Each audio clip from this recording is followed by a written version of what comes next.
Sarah Nansubuga mutuuze mu district ey'Ebuyikwe ng'ennaku z'omwezi 5 omwezi ogw'E11 omwaka 2022 ebisa byamuluma n'addusibwa mu ddwaliro olwatuusibwayo n'akubawo omwana ow'obuwala Rahima Naluzze.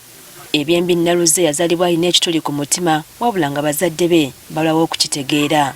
Mbadde n'omwana wange nga teyeeyagaza kuba nazaala wa kkiro emu naye abasawo tebakimanya nti omwana mulwadde wa mutima. Oluvannyuma lw'ebbanga ng'omwana atawanyizibwa ekirwadde kya ssenyiga n'okukolola eby'omujjirano Nansubuga yamutwalako mu ddwaliro e Nalufeenya. Saa 10 nengende Nalufeenya nafuna na piki nga dokita akebera omwana wange nanga omwana alina ekituli ku mutima. Sarah Nansubuga yatuuka okwevuma olunaku lwe yatwala omwana mu ddwaliro n'atuuka n'okwebuuza ekisiraani gye yakijja. Nga sikiwulirangako ekisiraani kwolwo lwekyano olunaku lwali lwakutaano simanyi kuba buli gwe nkigambako ewaka buli omwaka abamu tebaddamu kunkubira.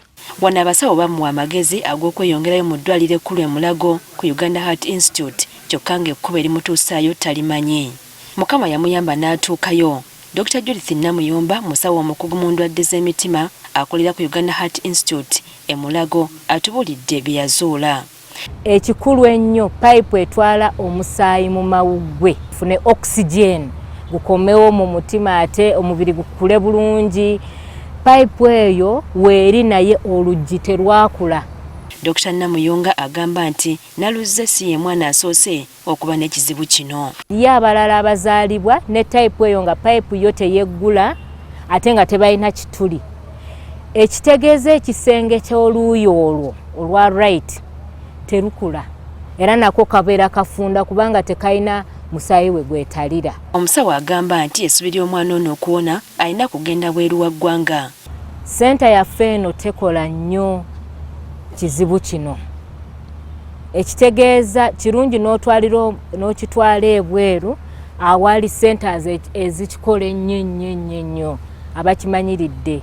Kyokka gye buvuddeko Uganda yatandika okulongoosa abaana balina ebizibu ku mitima ekitwaliriza okubuuza omusawo lwaki ye Naluzze ateekeddwa kufuluma ggwanga. Kisinziira ku tube eyo gye bateekamu, that determines a lot on the price. So usually Indian centers are more affordable and tezijja kuba very expensive nga centers endala. Ono alabudde nti Naluzze alina omukka ogusibwa mutono kale ng'okumussa ku nnyonyi nakyo ate kyandiba ekyobulabe. But that baby bw'aba agenda ku nnyonyi ajja kwetaaga oxygen obviously kubanga oxygen saturation ye eri 65 ate buli bwe twambuka engulu oxygen yeeyongera okukka kati ayinza okukka n'atuuka nga mwasatu bw'obanga omulese mbw agende yekka. So there must be a medical escort.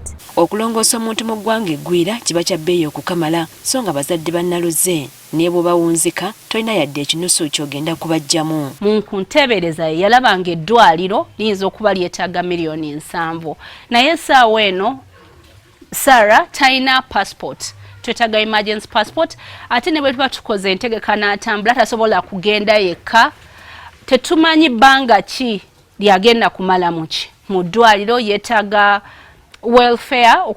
Nze mu kulaba okwange all logistics taken care of ekitini nnyo bayinza okwetaaga wakati wa $115,000 ku 2. Obuyambi bwenjagalira ddala wakiri ngenda India mu myezi gineegi nemeziika si kirungi za mwana wo naafa nsaba kunnyamba buli muntu yenna kinnoomu.